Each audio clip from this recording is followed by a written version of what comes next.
What is going on, everyone? It's astrologer Eric Rosen for Viking Rising Astrology for Wednesday, December 6th, 2023. Thanks so much for being here. As always, if you want to get that private astrologer reading, click on that link down below. Well, here we are. Neptune is direct now. Neptune is one of those outer spiritual planets, and the outer spiritual planets have an interesting thing where they spend half the year retrograde, half the year direct, moving forward. What's the difference? Well, retrograde's all about reviews, more karmic repercussions going within, inner reflections.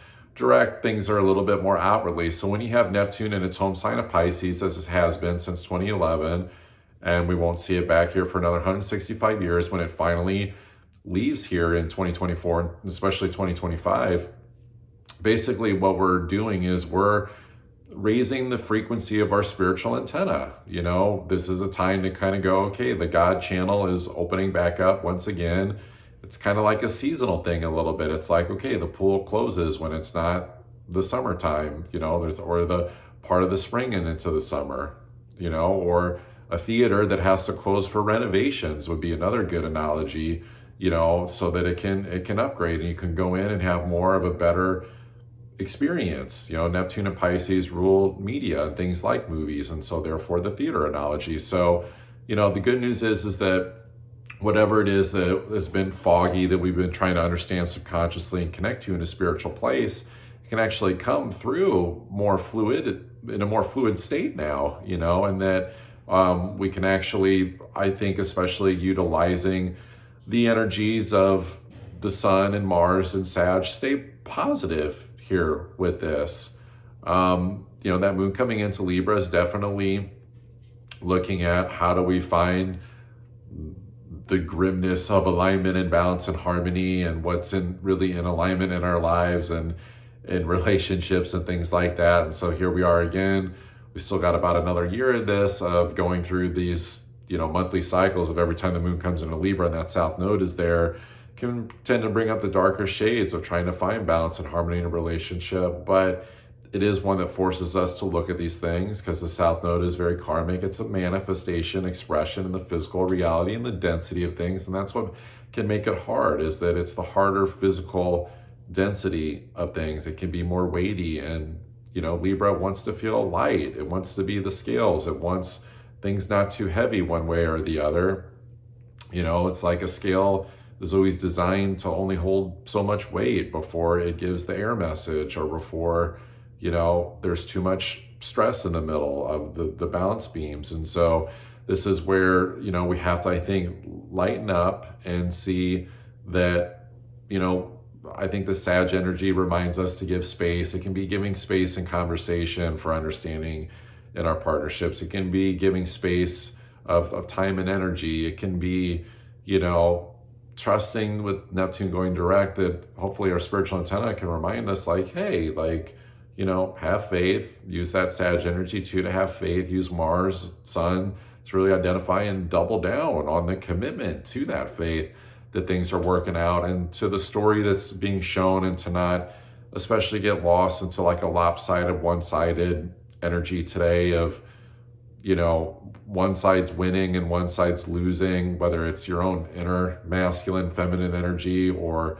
that of a romantic relationship of the counterpart, regardless of what type of, you know, identification you have through relationships, you know, man to man, woman to woman, and all the other variations, of course, or man to woman, the traditional one. So it's like, but this can come up in all sorts of partnerships. This can come up in, you know, business partnerships, you know, the not friendships, but relationships with our kids. I mean, we're always looking for the peace and alignment with things. And that's why Libra rules relationships, is because it doesn't feel good when it's not there. And I think this Pluto energy is reminding us, as the clock is ticking on how much time we have left in it in Capricorn before it goes into Aquarius towards the middle end of January of next year, till September. It's spent most of its time already in Capricorn. It's been here since 2008. We're just talking like months left. It's hard to believe that we're here. You know, it's like, I would imagine it's like the long haul of going to become a doctor or some type of physician, and you're just in it and you're in it and you're in it. It's the grind and it's the hours and the long hours and days. And it's like, and then it's like, holy shit, graduation's almost here. It's like, we're doing our final exams of our preparation, our character test, really bossing up to go commit to like a longer term destiny that, and all of a sudden it's here. And I think it's also too receiving the longer term destiny. I think it's, being okay with whatever tier that we're on, with the Capricorn energy, and however that's beat us up or helped us succeed, and everything in between, and seeing that everyone's in different spaces. And so that whatever tier that you're on, it's like there's a humble nature here, I think, of reminding us, to just receive the blessings of taking the next steps, finding that spiritual structure with Saturn in Pisces of what can we do better in our reality spiritually, and to stay humble, to keep moving, to keep, practicing the higher integrity expressions of Pisces, of disciplined behaviors in how we're processing our patterns, having a method of understanding for our patterns, and not getting crazy or judging ourselves, and having radical compassion and empathy for ourselves and of course others, and even just the journey and the challenges, and I would say neutralizing with love even the challenges, and to see that it all is here for a big character test. And I think that's where we're all being forged through this eye of the needle, so to speak, right now. It can be hard, Jupiter's not direct, Uranus also kind of adds to the craziness of, we've really got to find the gifts and abundance from within, and kind of like manifest internally and find the resources and the goodness and the values within ourselves, and to not expect so much of it. Reminds me of like not getting caught up in trying to look for synchronicities and signs from the universe outside of you that you're on the right path, and that your journey's in the right place. It's going to be way more about connecting the central nervous system and rooting into that and the stability within that, to really trust things. That Venus crossing the spot where we had an eclipse here last year, and it's like, okay, like, can we find our footing in the vortex of whatever was created with that eclipse? Can we find our footing? Can we receive? Can we also, embody our feminine, to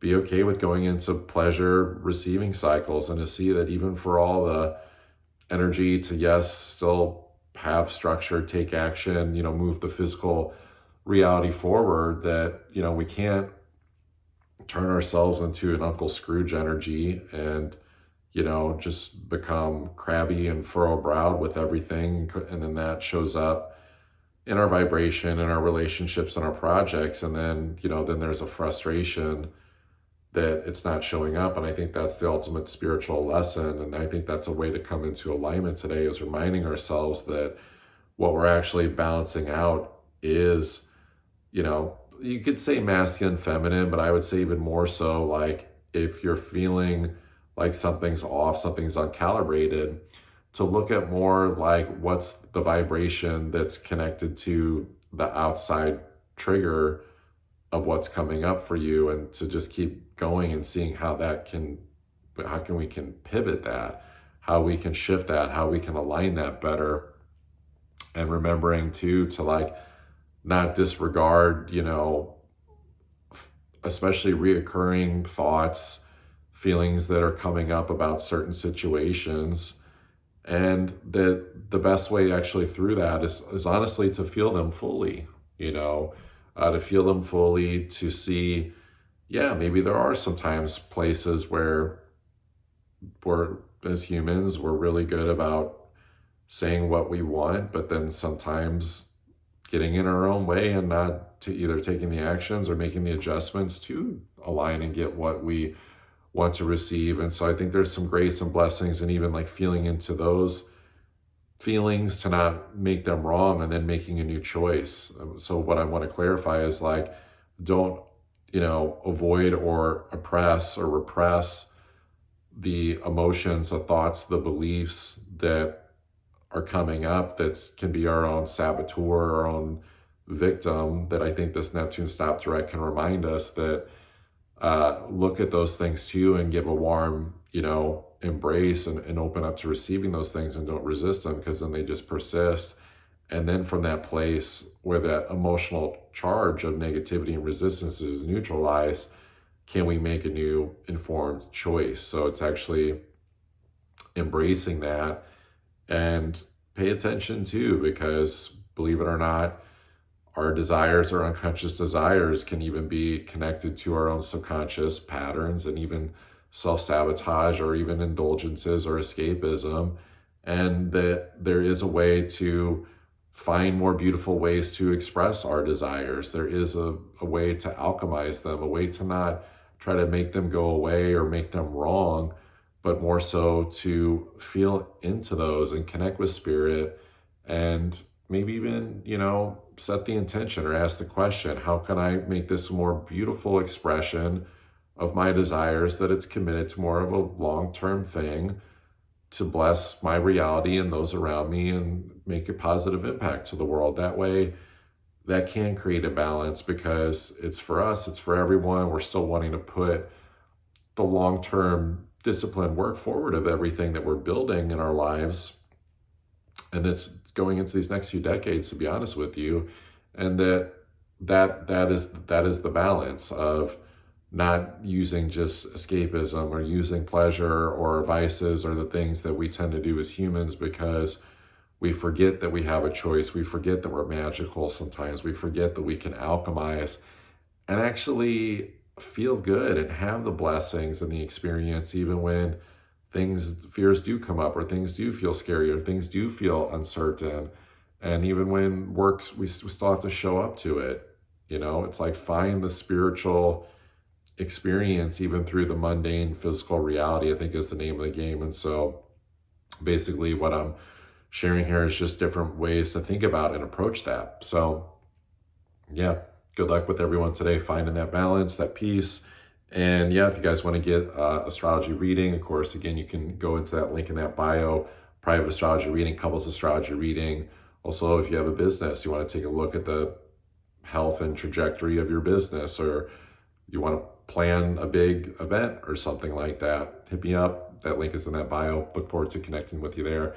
I will see you guys tomorrow. Peace.